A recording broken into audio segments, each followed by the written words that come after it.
a LLC. If you don't have one already, you need to get an LLC just in case something happens on the project, somehow or another, someone decides to sue you, someone gets hurt on the job, or maybe the project doesn't end well and you need to bankruptcy the LLC.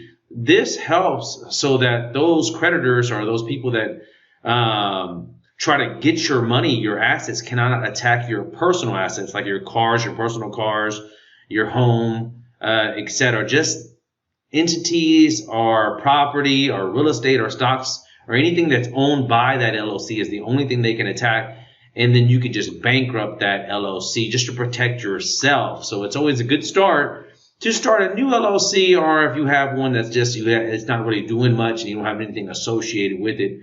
Because if you do have multiple properties under that LLC, then somebody sues you, it doesn't help because you have all these properties that are attached to that LLC. So they can attack those.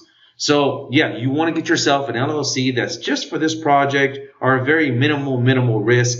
So that's number one thing that I like to do to get started on a new project. Okay, so you can do that. It's very, very easy. Don't think it's so complicated. Like you can go to, what's that called? Like Zoom or something.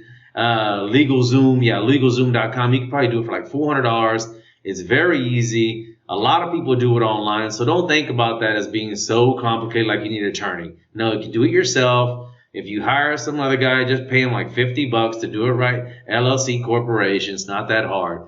File the paperwork. Second thing that I like to do, once you get that LLC in hand, I want you to go to your bank and I want you to create an account specifically just for this project. I want you to put a little bit of money in there just to cover those expenses, and I want you to monitorize it. You may even do 2 different accounts in that LLC and then have one for like a checking and savings and be able to transfer money from each account easily online. The reason why is because you're going to be handing over checks to your workers, and a lot of times these workers are not the best of people. They're great people and I love everyone, but you have to stay safe, and I've had some problems in the past where people have tried to withdraw money, even had fake checks, and just a lot of fraudulent activity on those accounts. So what I do now is I start that new account and I put just enough money in there that in case they wipe it all out, and that's not going to be everything that I own. So I may keep like $2,500 in there, $5,000 at most, and then write checks on that account, And it does it for a couple other things as well. Not only does it minimize the risk of some kind of fraudulent activity on that account, but it also, you're going to be keeping an eye on your budget. So you know for a fact that it's going to cost X amount of dollars. So let's say $60,000.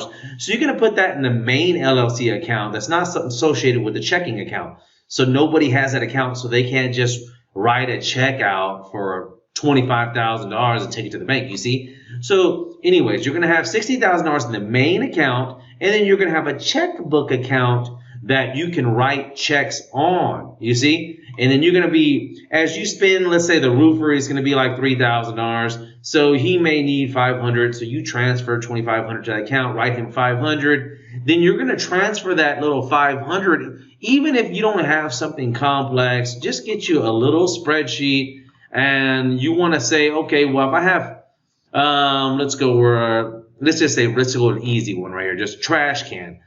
I know I need a trash can at this new project. It's going to be about $550. And let's say, for instance, he says, well, I need a $200 deposit. Then you should say here, $550. Then you owe him $350. And it should have automatically calculated. Not sure why, but you see where I'm going on. This helps you stay focused on where you at in your budget. And it also helps just in case you need to refer back to him about how much you paid.